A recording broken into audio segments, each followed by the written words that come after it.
ಯಾರೂ ಈಗ ನಮ್ಮ ತಂದೆ ತಾಯಿ ನಾವು ನೋಡ್ಕೊಳ್ಳೋದಕ್ಕೆ ನಾವು ಎಷ್ಟು ಕಷ್ಟಪಡ್ತೀವಿ, ಆದರೆ ನೀವು ಬೇರೆಯವ್ರನ್ನ ಇದು ಮಾಡ್ತಾ ಇದ್ದೀರಲ್ಲ, ನಿಮ್ಗೆ ತುಂಬ ದೊಡ್ಡ ಮನಸ್ಸು. ಸೊ ಇನ್ನೂ ನಿಮ್ಮ ಸೇವೆ ಇನ್ನೂ ಜಾಸ್ತಿ ಆಗಲಿ, ಇನ್ನೂ ನೀವು ಬೆಳಿಬೇಕು ಅಂತ ನಾನು ಎಲ್ಲರೂ ತಂದೆ ತಾಯಿನ ಚೆನ್ನಾಗಿ ನೋಡ್ಕೊಳ್ಳಿ. ವಯಸ್ಸಾದಂಥ ಕಾಲದಲ್ಲಿ ಅವರನ್ನ ತಂದೆ ತಾಯಿನ ಯಾವುದೇ ಕಾರಣಕ್ಕೂ ಮನೆಯಿಂದ ಆಚೆ ಹಾಕುವಂಥದ್ದು, ಆಶ್ರಮಕ್ಕೆ ಸೇರಿಸುವಂಥದ್ದು ಈ ಕೆಲಸ ಆಗಬಾರ್ದು. ಕಲಿಯುಗದಲ್ಲಿ ಒಂದು ಅನಾಥಾಶ್ರಮದಲ್ಲಿ ನೆಲೆಗೊಂಡಿದ್ದಾರೆ. ಆ ಒಂದು ಸಂಸ್ಕಾರವನ್ನು ಕಲಿಸೋದಕ್ಕೆ ಮಕ್ಕಳಿಗೆ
ಸ್ನೇಹಿತರೆ ನಮಸ್ಕಾರ. ನಾನು ನಿಮ್ಮ ಪ್ರೀತಿಯ ಜನಸ್ನೇಹಿ ಯೋಗೇಶ್. ವಿಶೇಷವಾಗಿ ಇವತ್ತು ನಮ್ಮ ಒಂದು ಜನಸ್ನೇಹಿ ನಿರಾಶ್ರಿತ ಆಶ್ರಮ ಇರ್ತಕ್ಕಂಥ ದೇವ್ರ ಮಕ್ಕಳನ್ನ ನೋಡಲಿಕ್ಕೆ ನ್ಯೂ ಕಾನ್ವೆಂಟ್ ಸ್ಕೂಲಿಂದ ಬಂದಿದ್ದಾರೆ. ಭಾಳ ಖುಷಿ ಆಗುತ್ತೆ. ಇಷ್ಟು ಜನ ಮಕ್ಕಳನ್ನ ಕರ್ಕೊಂಡು ಬಂದು ಇಲ್ಲಿ ದೇವ್ರ ಮಕ್ಕಳ ಆಶೀರ್ವಾದ ಪಡ್ಕೊಂಡು ಸ್ವಾಮಿ ಆಶೀರ್ವಾದ ಪಡ್ಕೊಂಡಿದ್ದಾರೆ. ಮೊದಲನೇದಾಗಿ ಎಲ್ರಿಗೂ ಧನ್ಯವಾದ ಬಂದಿದ್ದಕ್ಕೆ, ಮಕ್ಕಳನ್ನ ಕರ್ಕೊಂಡು ಬಂದಿದ್ದಕ್ಕೆ ನಿಮಗೂ ಧನ್ಯವಾದ. ಸೊ ನಮ್ಮ ಆಶ್ರಮದ ಬಗ್ಗೆ ತಾವೇನು ಹೇಳಕ್ಕೆ ಇಷ್ಟಪಡ್ತೀರಾ? ಸರ್, ನಾವು ಬಂದು ಇಲ್ಲಿ ನೋಡಿದಾಗ ತುಂಬ ಚೆನ್ನಾಗಿ ಅನಿಸ್ತು ನಮಗೆ. ಸೊ ಒಳ್ಳೆ ಕಾರ್ಯ ನೀವು ಮಾಡ್ತಾ ಇದ್ದೀರಾ ನಿಜವಾಗ್ಲೂ. ಯಾರೂ ಈಗ ನಮ್ಮ ತಂದೆ ತಾಯಿ ನಾವು ನೋಡ್ಕೊಳ್ಳೋದಕ್ಕೆ ನಾವು ಎಷ್ಟು ಕಷ್ಟಪಡ್ತೀವಿ, ಆದರೆ ನೀವು ಬೇರೆಯವ್ರನ್ನ ಇದು ಮಾಡ್ತಾ ಇದ್ದೀರಲ್ಲ, ನಿಮ್ಗೆ ತುಂಬ ದೊಡ್ಡ ಮನಸ್ಸು. ಒಳ್ಳೆ ಸೇವೆ ಮಾಡ್ತಾ ಇದ್ದೀರಾ. ಇದನ್ನು ಕಂಟಿನ್ಯೂ ಮಾಡ್ಕೊಂಡು ಹೋಗಿ, ನಿರಂತರವಾಗಿ ಮಾಡಿ. ನಿಮಗಿನ್ನೂ ಆರೋಗ್ಯ ಭಾಗ್ಯ ನಿಮಗಿನ್ನೂ ಸಿಗಲಿ. ಇಲ್ಲಿ ವಾತಾವರಣ ನೋಡಿದಾಗಲೂ ನಮ್ಗೆ ತುಂಬ ಖುಷಿ ಆಯಿತು. ಎಲ್ಲರೂ ಕೂಡ ತುಂಬ ಖುಷಿಯಾಗಿದ್ದಾರೆ, ಸಂತೋಷವಾಗಿದ್ದಾರೆ. ಸೊ ಇನ್ನೂ ನಿಮ್ಮ ಸೇವೆ ಇನ್ನೂ ಜಾಸ್ತಿ ಆಗಲಿ, ಇನ್ನೂ ನೀವು ಬೆಳಿಬೇಕು ಅಂತ ನಾನು ಆಶಿಸ್ತೀನಿ. Thank you. ಎಲ್ಲ ಮಕ್ಕಳಿಗೆ ಏನು ಹೇಳಕ್ಕೆ ಇಷ್ಟಪಡ್ತೀವಿ ಇದನ್ನ ತೋರಿಸೋದ ಮೇಲೆ?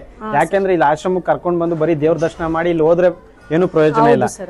ಇಲ್ಲಿ ಈ ಮಕ್ಕಳಿಗೆ ಬಂದು ತೋರಿಸಿದಿರಾ, ಇದ್ರ ಮುಖಾಂತರ ಮಕ್ಕಳಿಗೆ ಏನ್ ಹೇಳಕ್ ಇಷ್ಟಪಡ್ತೀರಾ? ಸರ್, ಮಕ್ಕಳಿಗೆ ಏನ್ ಹೇಳಕ್ ಇಷ್ಟಪಡ್ತೀನಿ ಅಂದ್ರೆ, ಸೊ ನಿಮ್ಮ ತಂದೆ ತಾಯಿನ ಸೊ ನೀವು ಈ ತರ ಬಿಡಬಾರ್ದು. ಸೊ ನೋಡಿ, ಈಗ ನಮ್ಮ ತಂದೆ ತಾಯಿನ ನಾವೇ ನೋಡ್ಕೊಂಡ್ರೆ ನಮ್ಗೆ ಎಷ್ಟು ಖುಷಿ ಇರುತ್ತೆ.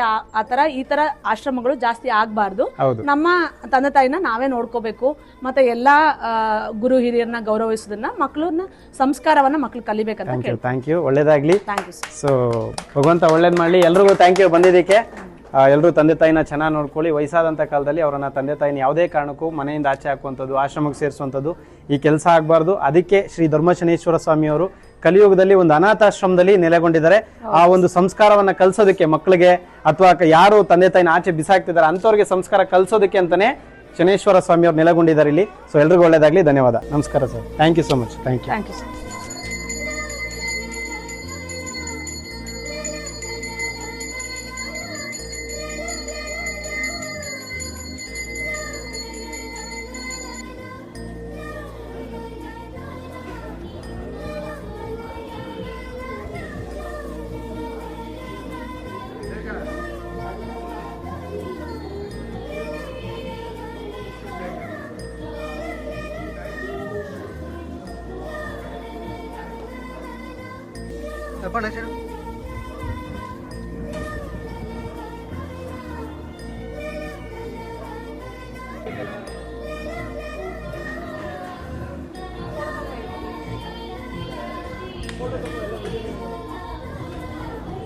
ಬನ್ನಿ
ಕೇಳಲ್ಲ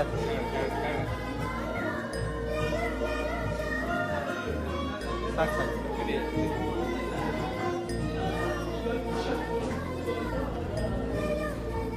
ಆನಂದ ಅವರೇ ಹತ್ರ ಸ್ವಲ್ಪ ಅದು ಅದರೊಳಗೆ ಇಡಿ ಹಂಗೆ ಪ್ಲೇಟ್ ಸಮೇತ ಇಡಿ